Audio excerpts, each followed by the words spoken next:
Après son exclusion à l'Union pour la démocratie et le progrès social, l'ex-bras droit du chef de l'État, Félix Tshisekedi, Jean-Marc Kabound, a craché sur son ancien parti politique.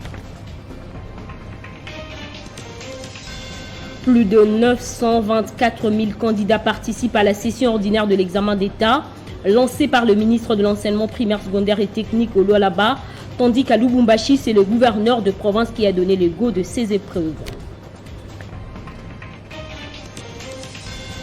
Frappés de plein fouet par la crise liée au Covid-19 ainsi que les conflits, plusieurs pays peinent à atteindre les objectifs de développement durable. Le planificateur du gouvernement congolais, Christian Mwando, a porté la voix de la RDC dans un forum de l'Organisation des Nations Unies. Madame, Messieurs, merci de choisir Télé 50 pour vous informer. On ouvre avec cette nouvelle. Jean-Marc Kabound vient de déclarer la guerre contre son ancienne famille politique. L'ex-président ad intérim de l'Union pour la démocratie et le progrès social peint un tableau sombre de la situation actuelle du pays, tout en accusant le président de la République, Félix Tshisekedi, d'en être l'auteur lors de son point de presse qu'il a tenu ce lundi 18 juillet. L'alliance entre Jean-Marc Kabound et Félix-Antoine Tshisekedi appartient désormais au passé. Devant la presse, le nouvel opposant de l'actuel régime n'a pas eu sa langue en poche, dénonçant ainsi la mégestion du pays. Ma qualité de sociodémocrate, combattant de la liberté pour l'instauration d'un État véritablement démocratique, je suis déçu de vous annoncer à travers ces points de presse que le régime Tshisekedi a décidé de mettre en péril la périodicité, la sincérité et la transparence des élections en préparant les glissements ainsi qu'en orchestrant une fraude massive aux prochaines échéances électorales. L'ancien premier vice-président de l'Assemblée nationale a profité de l'occasion pour annoncer la sortie officielle de son parti politique Alliance pour le changement, un parti de gauche qui fera l'opposition à l'actuel régime.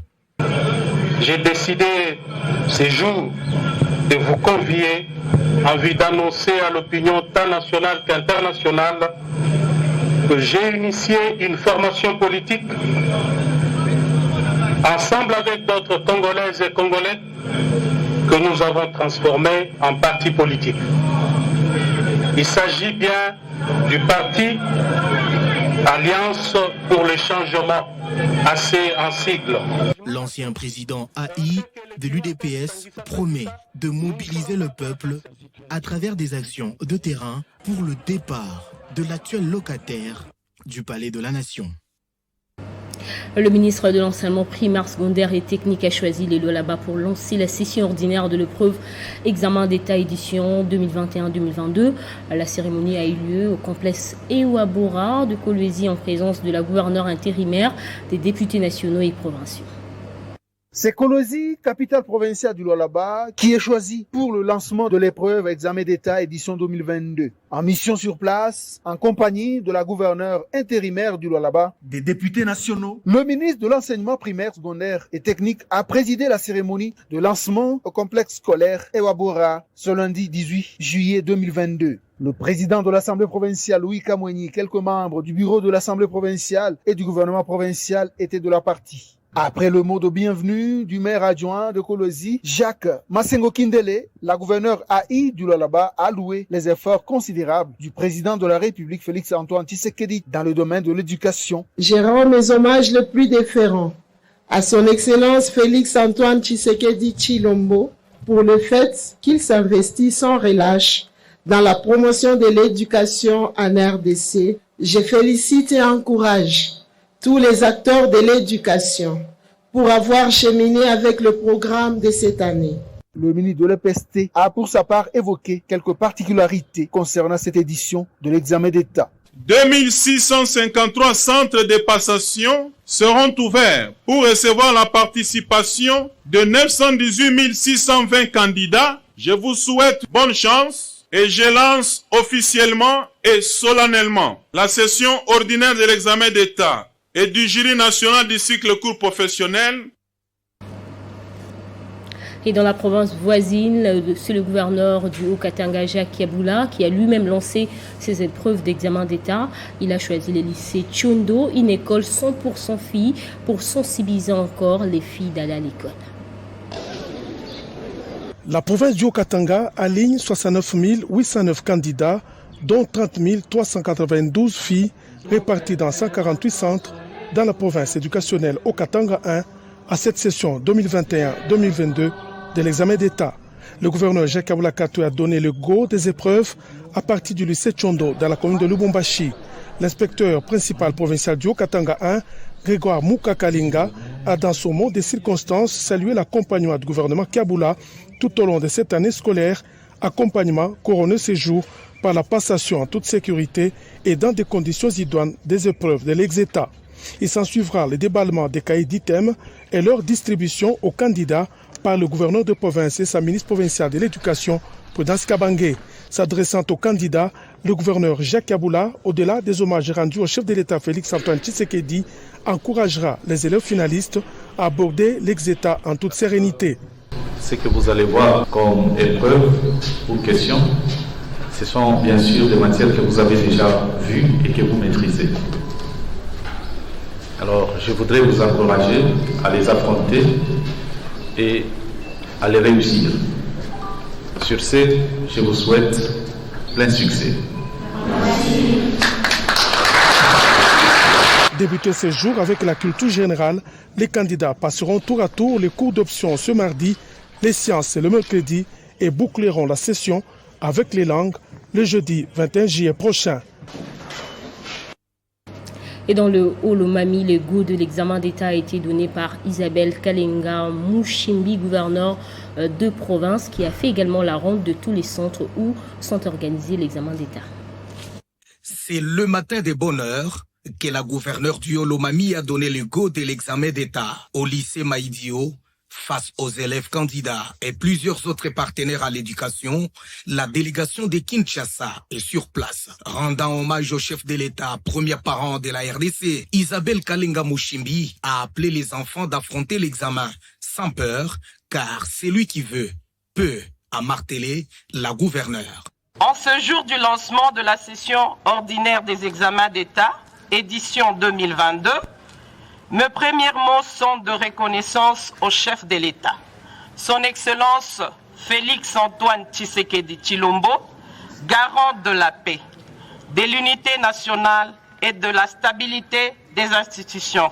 À vous, nos enfants, je vous invite d'être confiants à vous-même, sachant que celui qui veut, il peut. Déballage d'enveloppes contenant l'examen. Centre type, Isabelle Kalenga a fait le tour de tous les centres avec les maîtres mots que parmi vous sortent les lauréats de la RDC. Près de 5000 candidats prennent part aux épreuves de l'examen d'État dans la province Haut-Touélé. Le gouverneur de province Christophe Bassianinanga a été représenté par son ministre intérimaire de l'EPST.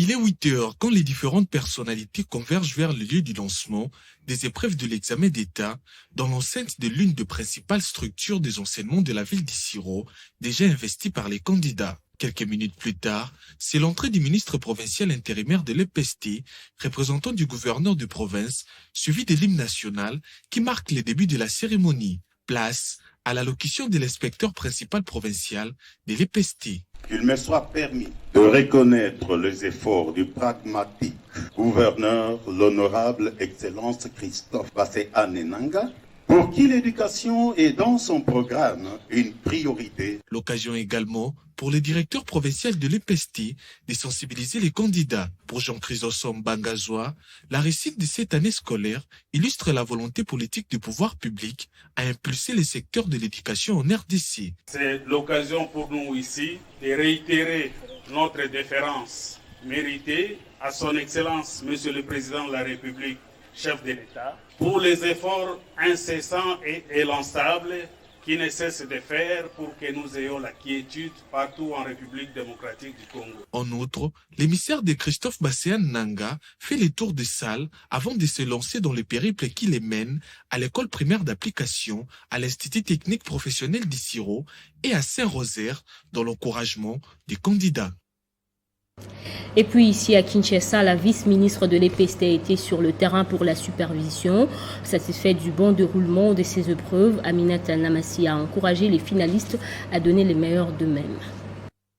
La vice-ministre de l'EPST a débuté sa tournée au lycée Chaoumba pour se rendre compte du bon déroulement des épreuves de l'examen d'État édition 2021-2022, accompagnée du ministre provincial de l'enseignement primaire, secondaire et technique et du secrétaire général à l'EPST, Aminata Namassia, a adressé sur place des mots d'encouragement aux finalistes visiblement préparés à affronter ces épreuves. Deuxième étape de sa tournée, c'est Monseigneur Moké. Ici, Aminata Namassia a appelé les finalistes à donner le meilleur d'eux-mêmes avant de se confier à la presse. Moi, nous travaillons pour la matérialisation de la vision du chef de l'État qui passe notamment par la gratuité de l'enseignement.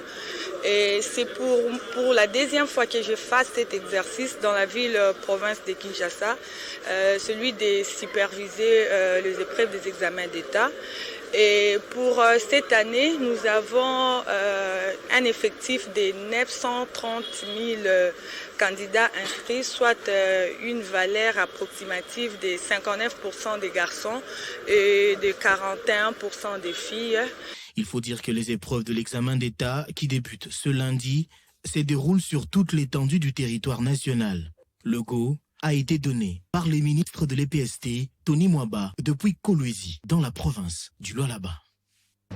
On va faire un escale aux États-Unis d'Amérique, participant au forum sur le développement durable des Nations Unies.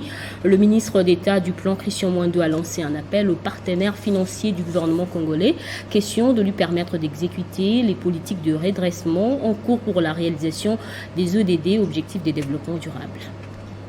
La pandémie à Covid-19 et les conflits régionaux en cours menacent la réalisation des objectifs de développement durable fixés à l'horizon 2030. En représentant la République démocratique du Congo au forum de haut niveau sur le développement durable, le ministre d'État et ministre du plan Christian Mwando Simba Kabulo a fait savoir qu'à l'instar des autres pays fragiles, la RDC n'est pas épargnée par cette réalité. Monsieur le Président, les plans et programmes nationaux exécutés avant la pandémie à Covid-19 dans le cadre de la République démocratique du Congo. 3 situations majeures affectent la marche vers les ODD à l'horizon 2030. Il s'agit des conséquences économiques et sociales de la pandémie à Covid-19, de la guerre qui nous est imposée à l'est de notre pays et des effets importés de la guerre en Ukraine, ciblant des investissements massifs dans les infrastructures de base avec un objectif de livrable dans chaque milieu rural. À travers le PDL 145, 9 ODD sur les 17 devraient être directement impactés. Et sur base des synergies existantes entre les cibles, tous les ODD pourront enregistrer des progrès significatifs. Du haut de la tribune de l'Organisation des Nations Unies, Christian Mwando Simba, ministre du Plan, a ainsi invité les partenaires financiers à appuyer les efforts du gouvernement pour une coopération efficace et équitable. Et au syndicat national de médecins Sinamel, le temps reste ferme à l'endroit du gouvernement qui ne respecte nullement ses engagements pris avec le prestataire en santé. Les médecins promettent d'autres actions de grande envergure d'ici la semaine prochaine, hormis la grève. Nous n'avons pas eu gain de cause à ce jour parce que le gouvernement de la République ne fait pas un effort pour rencontrer les attentes des médecins. Il s'agit du même gouvernement, Samalou Kondé, avec qui nous avons signé un accord dans lequel le gouvernement s'engageait à aligner chaque trimestre 800 médecins. Et là, nous notons qu'au T1 et au T3 2022, le gouvernement a violé l'accord. Si on doit exiger la totalité de ce document, les statuts spécifiques, en ce qui concerne la rémunération, rien que le logement, c'est plus que la prime de risque. Mais les médecins ont demandé un forfait. Mais aujourd'hui, le gouvernement de la République fait un rétropédalage pour dire qu'il faille convoquer un atelier spécifique. Bon, il n'y a pas des propositions concrètes. Par contre, le SINAMED a fait des propositions concrètes au gouvernement parce que cette grève est nationale. Donc, à partir du vendredi, nous sommes convaincus que les médecins vont se retrouver en Assemblée générale et vont faire des propositions concrètes au Bureau national pour la semaine qui suivra. Si le gouvernement se retrouve dans une situation où il ne sait pas rencontrer les desiderata des médecins, le SINAMED, cette fois-là, s'en remet au président de la République, garant de la nation, pour rencontrer les préoccupations des médecins dans la mesure où la couverture santé universelle passe irrémédiablement à travers les prestataires de santé, donc les médecins. La 3e édition de la conférence de presse de la Chambre de mines a vécu à Kinshasa. Présent à cette activité, le directeur général adjoint de l'autorité de régulation et de la sous-traitance dans le secteur privé a présenté aux participants les avantages qu'offre la loi sur la sous-traitance en République démocratique du Congo.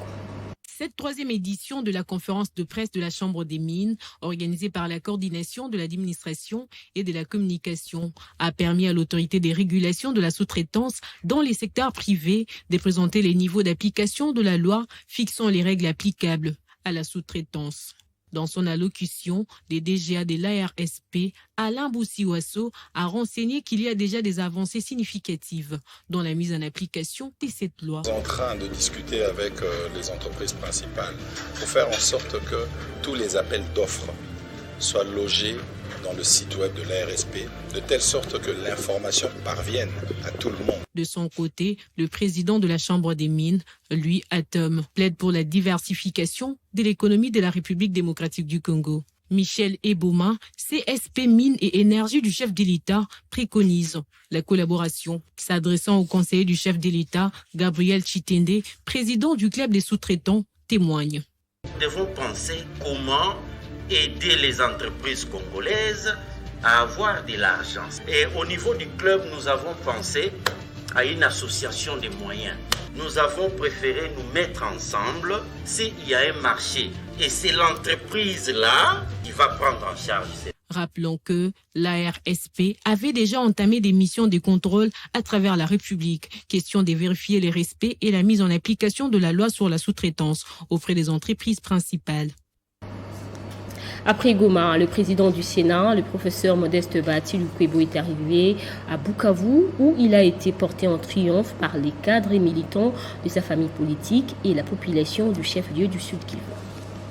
Dès son arrivée au port Iousi à Bukavu, son fief naturel, le président du Sénat Modeste Bahati Lukwebo a eu droit à un accueil délirant. Les cadres et membres de l'Union sacrée, tous pour lui témoigner leur fidélité. En communion avec ses frères, le président statutaire de l'Alliance des forces démocratiques du Congo décide de marcher. Et c'est pendant des longues heures que la ville de Bukavu était paralysée. À la place de l'indépendance au centre-ville de Bukavu, une foule innommable attendait depuis 8 heures du matin Modeste Bahati Lukwebo, affectueusement appelé Mupenda Watu, entendez celui qui aime son semblable pour ses œuvres sociales en faveur de la population et sa générosité légendaire. Dans son message d'espoir, Bahati Lukwebo demande à la population du Sud Kivu de soutenir le chef de l'État Félix Tshisekedi dans ses efforts de ramener la paix dans la partie orientale et il appelle à sa réélection en 2023. Katika ilo sacré de la nation, sisi tulisema kama tutamsindikiza mkubwa wa nchi Félix Antoine Tshisekedi Tshilombo. Le natif de Kabaré a par ailleurs sensibilisé les jeunes à intégrer l'armée afin de défendre la patrie. Pendant ce moment d'échange avec sa base, les Sud-Kivusiens ont souhaité le départ de la MONUSCO. Pour eux, la force onusienne n'a pas donné ce que la population attendait d'elle après plus de 2 décennies sur le sol congolais. Et profitant de ses vacances parlementaires, les députés nationaux Nanou Memba a assisté sa base à Kipushi dans la province du Katanga avec notamment le don d'un forage d'eau.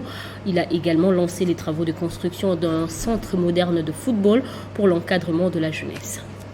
C'est un week-end surchargé pour Nanou Memba et Benga. L'élu de Kipushi procède d'abord au lancement des travaux de construction du centre des formations des footballeurs, une infrastructure sportive qu'il a dotée à l'Académie de football de Kipushi, dont il est initiateur. Nous remercions tout simplement les très hauts d'avoir songé aussi aux jeunes de Kipushi.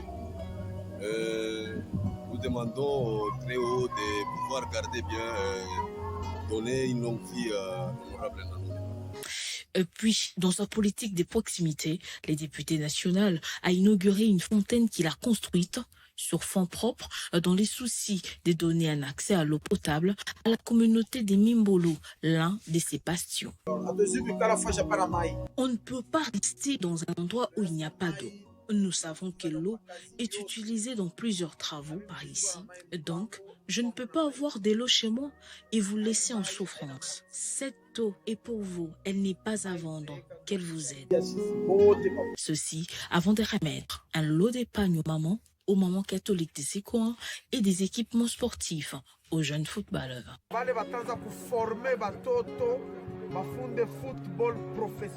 Puis ce match de football, de quoi clôturer en beauté la journée. En environnement, la rivière Gombe dans son tronçon compris entre les avenues Mouchi et Huileri est envahie des immondices.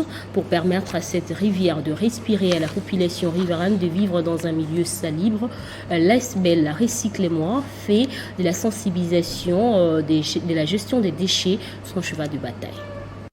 L'association sans but lucratif Recycle-moi fait preuve d'ingéniosité à travers ses actions de terrain basées principalement sur l'éducation de tri sélectif des déchets.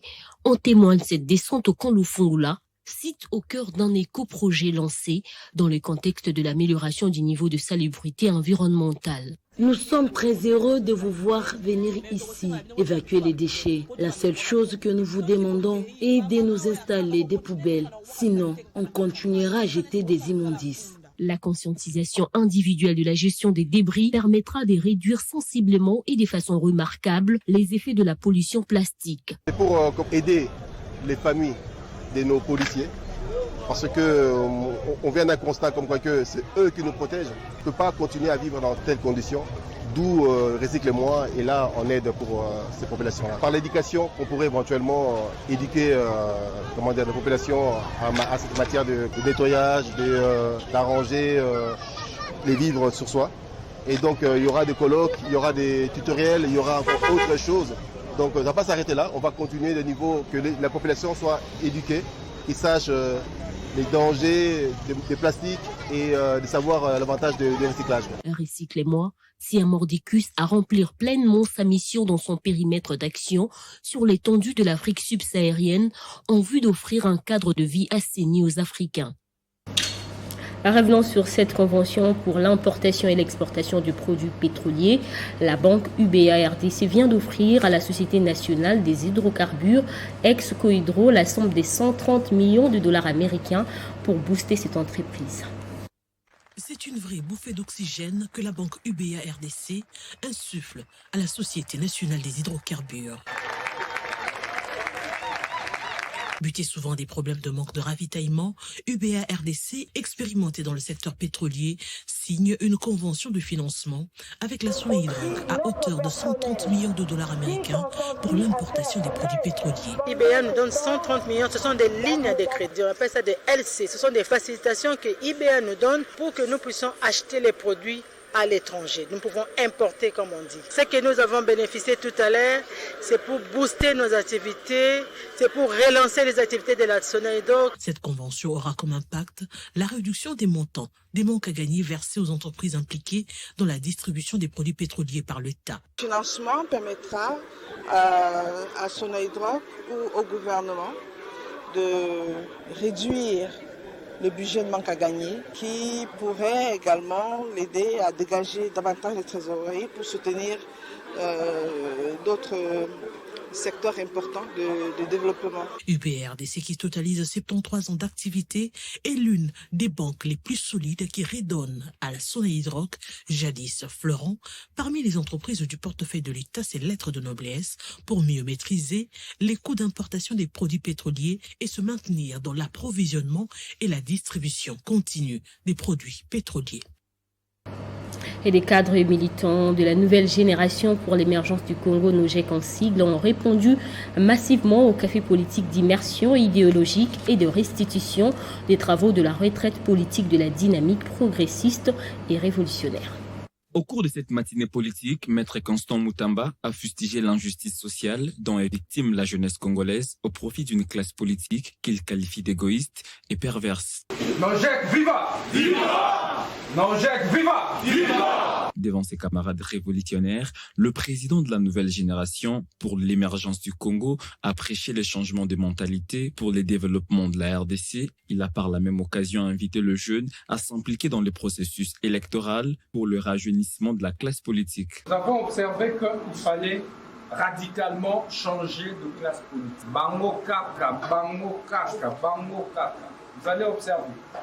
Et en ce temps, nous avions dénombré ces gens à 1000 familles qui ont géré ce pays depuis 1960. Pour les élections qui pointent à l'horizon, Constant Moutamba a laissé entendre que la Nojek se prépare conséquemment. Sa plateforme vise 30 sièges à l'Assemblée nationale pour essayer de changer les choses. Rappelons que ces cafés politiques organisés par la Nojek s'inscrit dans le cadre de l'une des recommandations formulées lors de la retraite politique de la DIPRO, demandant à chaque formation politique membre de faire la restitution des résolutions à sa base.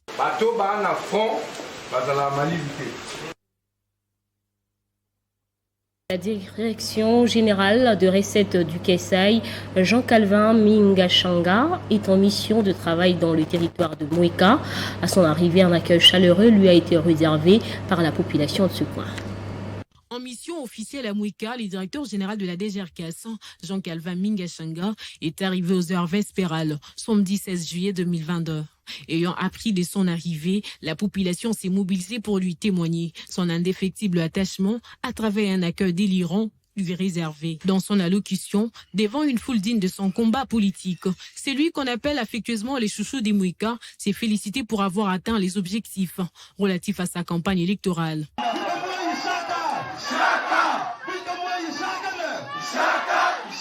Sans tergiverser, Jean-Calvin Minga s'est dit s'inscrire dans la politique, faite autrement et rassurer son engagement pour la paix et l'unité des Mouéka. Nous sommes venus pour renouveler les imprimés de valeurs. Nous sommes venus pour sensibiliser les opérateurs économiques. Et vous savez, avant d'être directeur général, j'ai été élu député provincial. À l'occasion de cette nomination, et c'est la première fois que je viens, vous savez que j'ai été parmi les élus qui ont été élus valablement. Raison pour laquelle je m'attendais à cette foule, je m'attendais à cet accueil. D'une part, vous allez comprendre que cet accueil signifie la victoire de la jeunesse de Mouéka. La jeunesse de Mouéka a longtemps été marginalisée, a été considérée comme les chiens de chasse. Quand on attrape le gibier, c'est la belle famille, c'est la famille biologique. Avec des termes modestes, Calvin Minga a demandé à la foule d'éclamer tous les visages emblématiques qui ont servi Mouéka, en commençant par celui qu'il appelle le leader du Kasaï, le sénateur Évariste Bochab. Dans le Haut-Katanga, prenons cette visite de Victor Ngoy de la Fondation pour le développement communautaire de Kipushi Fondekoki à la population de la commune de la Kenya. La sensibilisation aux travaux champêtres et au soutien du président Tshisekedi était au rendez-vous. Investi depuis plus de 10 ans dans la lutte contre la faim auprès de la population de Bini, la Fondation pour le développement communautaire de Kipushi poursuit son implantation sur l'ensemble de la province du Haut-Katanga après Kipushi, Kasumbalesa et Sodimiko. Ce week-end, la population du quartier Brondo, une banlieue de la commune de Kenya, a été visitée par le président de la Fondekoki, Victor Ngoy, sollicité actuellement un peu partout.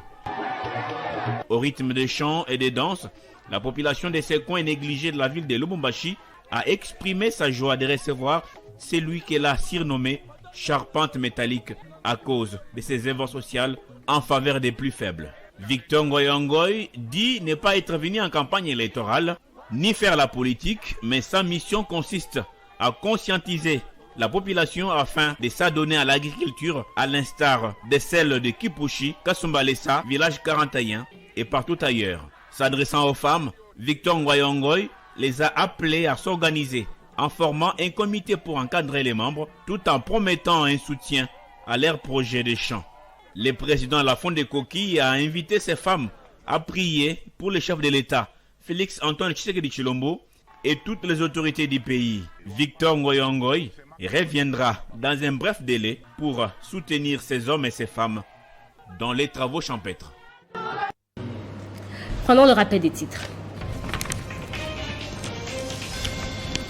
Après son exclusion à l'Union pour la démocratie et les progrès social, l'ex-bras droit du chef de l'État, Félix Tshisekedi, Jean-Marc Kabound, a craché sur son ancien parti politique. Plus de 924 000 candidats participent à la session ordinaire de l'examen d'État lancée par le ministre de l'Enseignement primaire, secondaire et technique au Lolaba, tandis qu'à Lubumbashi, c'est le gouverneur de province qui a donné le go de ces épreuves.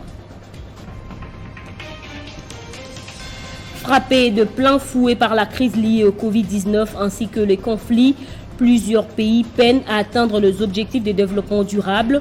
Le planificateur du gouvernement congolais, Christian Mwando, a porté la voix de la RDC dans un forum de l'Organisation des Nations Unies. C'en est fini avec cette édition. Restez avec nous pour plus d'informations. Rejoignez-nous dans Banamboka Congo sur YouTube.